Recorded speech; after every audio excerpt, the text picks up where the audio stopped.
જય વાઘેશ્વરીમાં મમ્મી કિચનમાં તમારું સ્વાગત છે। આજે આપણે દાળ ઢોકળી બનાવવાની છીએ।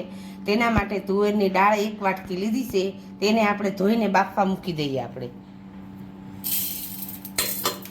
ધોઈ નાખી છે। હવે આપણે આમાં પાણી એડ કરી દઈએ।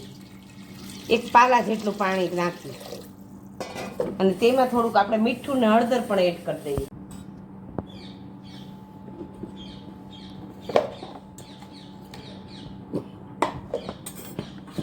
આપણે 4 સીટી વગાડી નાખીએ આને। હવે આને 4 વિસલ વાગે ત્યાં સુધી આપણે દાળ ઢોકળી બનાવવાની છે। તેના માટે ઢોકળી અંદર નાખવા માટે લોટ બાંધી દઈએ। હવે કણિક બાંધવા માટે ઘઉંનો લોટ લીધો છે આપણે, અને આ બાકી બધો હવે જ લીધો છે। મસાલો, હિંગ, મીઠું, હળદર અને ઓઇલ તેલ। હવે આપણે મસાલો એડ કરી દઈએ। પહેલાં 1 ચમચી ભરીને મસાલો, 1 થી 1.5 ચમચી જેવો। હળદર અડધી ચમચી, સ્વાદ અનુસાર મીઠું,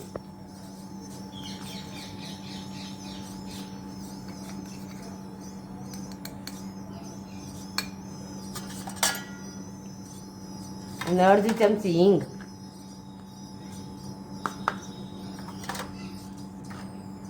અને 4 થી 5 પાવડા જેટલું તેલ।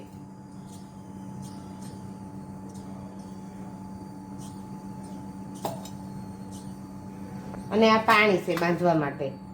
પ્રમાણે આપણે પાણી એડ કરતું જવાનું અને કણિક બાંધતું જવાનું।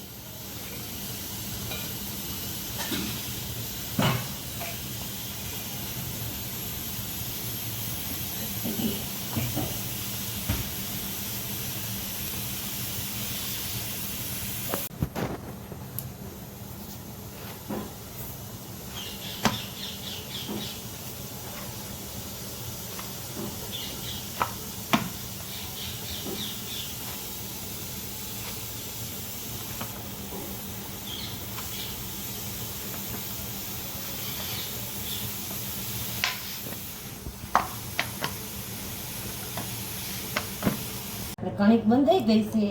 હવે આપણે આને થોડુંક તેલ લઈને આપણે ટૂંપી નાખી અને 15-20 મિનિટ માટે રેસ્ટ મૂકી દઈએ। આપણે પલ્લી જાય એકદમ સરસ મજાની।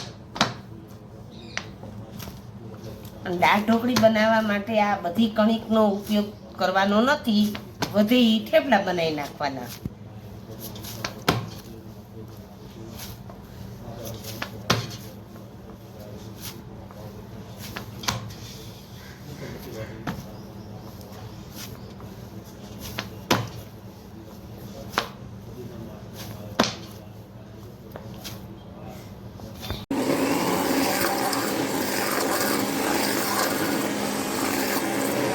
આપણે દાળ બફાઈ ગઈ હતી, તેને આપણે ક્રશ કરી નાખી છે બ્લેન્ડરથી। હવે તેને આપણે હવે જ કરી નાખીએ આ દાળને। હળદર અડધી ચમચી મસાલો, 1 ચમચી ભરીને મસાલો,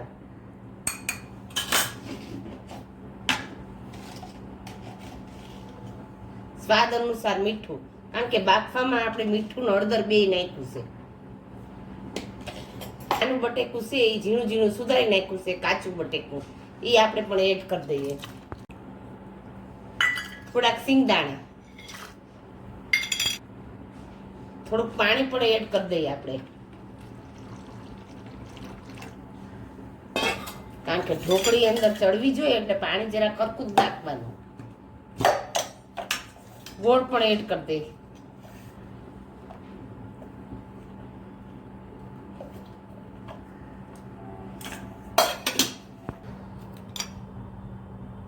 કરી દઈએ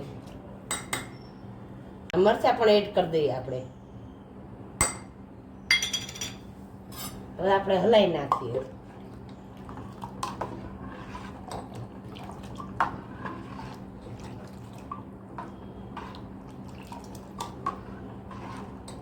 હવે આપણે હલાવતું જવાનું, ઢોકળી વણીને હવે આમાં એડ કરતું જવાનું।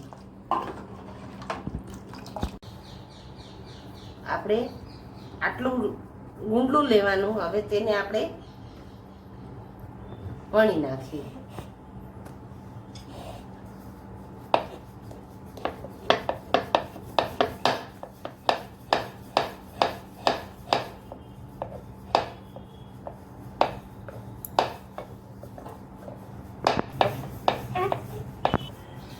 આપણે આવી રીતના વણ નાખવાનું, બહુ જાડી નહીં અને બહુ પાતળી નહીં, માપની રાખવાની, તો હળદઈને આપણી ચડી જાય. અને પછી આપણે આને પીસ પાડી દઈએ. બહુ નાના નહીં બહુ મોટા નહીં, એ રીતના પીસ પાડવાના.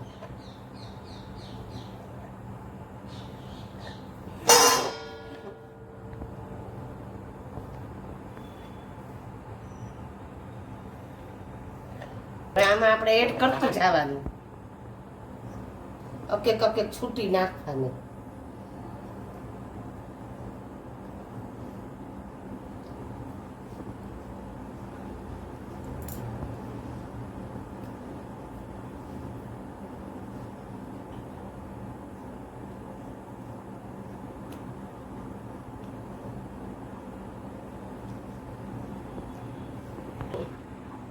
હવે આવી રીતના આપણે બધી વણતા જઈશું અને નાખતા જઈશું, અને ગેસ થોડોક ધીમો કરી નાખીએ.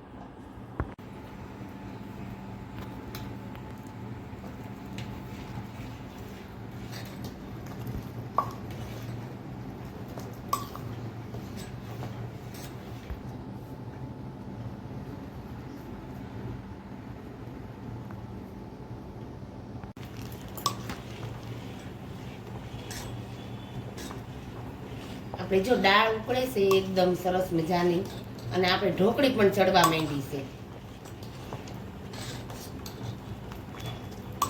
હજી થોડીક વાર છે આને, અમુક ચડી છે ને અમુક નથી ચડી, એટલે બધી એક સરખી ચડી જાય પછી આપણી દાળ ઢોકળી થઈ ગઈ કહેવાય ને.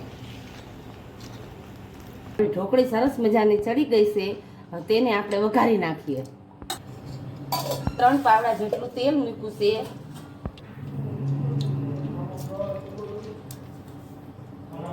એક ચમચી જેટલી રહી.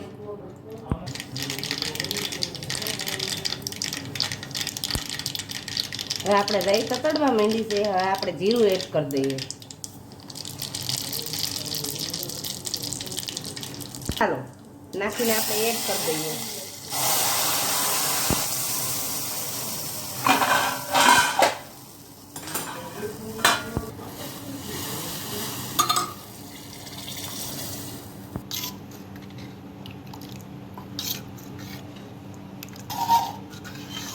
હવે આપણી સરસ મજાની દાળ ઢોકળી રેડી થઈ ગઈ છે.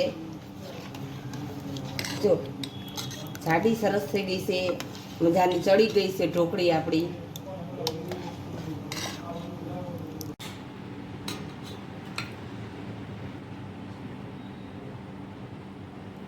હવે આપણી દાળ ઢોકળી તૈયાર થઈ ગઈ છે. જો તમને અમારી રેસીપી પસંદ આવી હોય તો અમારી ચેનલને તમે સબસ્ક્રાઈબ કરજો.